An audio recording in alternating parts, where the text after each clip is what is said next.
በአድዋ ጦርነት ጊዜ ኢትዮጵያ ከማን ጋር ነበር የተዋጋችው? ኬንያ።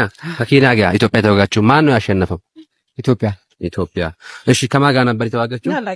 አንድ ተቀርጽን ብለሽ ከኬንያ ጋር። ኦኬ ማን አሸነፈ? ኢትዮጵያ። በአድዋ ጦርነት ጊዜ ኢትዮጵያ ከማን ጋር ነበር የተዋጋችው?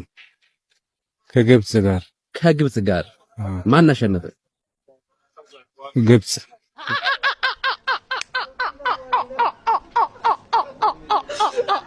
በአድዋ ጦርነት ጊዜ ኢትዮጵያ ከማን ጋር ነበር የተዋጋችው? ከአማራ ጋር ነው የተዋጋችው። በአድዋ ጦርነት ጊዜ ኢትዮጵያ ከማን ጋር ነበር የተዋጋችው?